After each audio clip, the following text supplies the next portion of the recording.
Баршаңызға қайырлы күн. Бүгін сіздермен асқабақ мезгілінде дәрумендерге толы, қайнатылмайтын, қуырылмайтын асқабақты крем-суптың рецептімен бөлісемін. Жасалу өте оңай. Ең бастысы қуырылмайды, қайнатылмайды. Ол үшін видеоның соңына дейін көріп, тіркелуді ұмытпаңыздар. Ең алдымен асқабақты осындай бөліктерге бөліп аламыз. Асқабақты турап болғаннан кейін пиязды, сәбізді үлкен бөліктерге бөліп аламыз.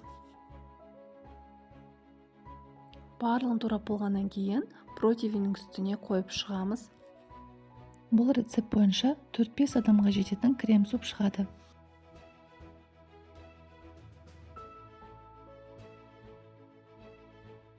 Және 3 бас сарымсақ салатын боламыз. Барлығын салып болғаннан кейін крем-супқа ерекше дәм келтіретін дәмдеуіштерді салатын боламыз. Ол үшін ең алдымен тұздаймыз барлығын. Содан кейін бұрыш қосамыз. Және үйлеріңізде осында тимьян мен розмариннің приправасы болатын болса, қоссаңыздар ерекше дәм беретін болады. Егер жоқ болатын болса, бұл маңызды емес. Және артынан сұйық майды көбірек құйып шығатын боламыз.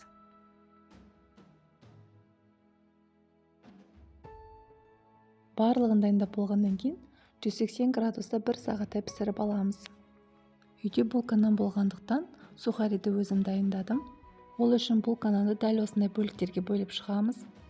Нанның өзін 180 градуста 10 минуттай кептірсеңіздер болады. Немесе дәмдеуіштер қоссаңыздар болады. Сухариді жасау міндетті емес, бірақ сухаримен ұсынсаңыздар өте дәмді болып шығады. Мен осындай вегета деп аталатын дәмдеуіш қостым. Осы дәмдеуішті қосатын болсаңыздар, сухариларыңыз өте дәмді болып шығады. Керекті мөлшерін қосқаннан кейін артынан кішкене сұйық май құйып жібереміз. Барлығын жақсылап араластырып 180 градуста 10 минуттай кептіріп аламыз. 10 минуттан кейін дәл осылай кебеді, қатты күйіп кетпеу қажет. Және 1 сағаттан кейін біздің асқабағымыз дайын болды.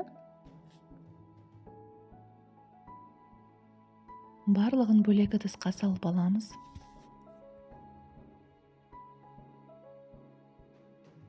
Содан кейін керекті мөлшерде су және сүтті қосып блендердің көмегімен езіп шығамыз.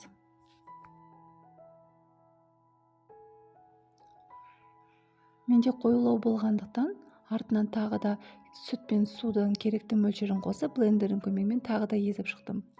Егер де одан да тағы да қаттырақ сұйық болғанын қаласаңыздар, тағы да су мен сүттен қоссаңыздар болады. Өте дәмді болып шығады. Менімен бірге дайындап көріңіздер. Егер видео сіздерге ұнаса, комментарий қалдырып, лайк басуды ұмытпаңыздар. Сіздерге ас болсын.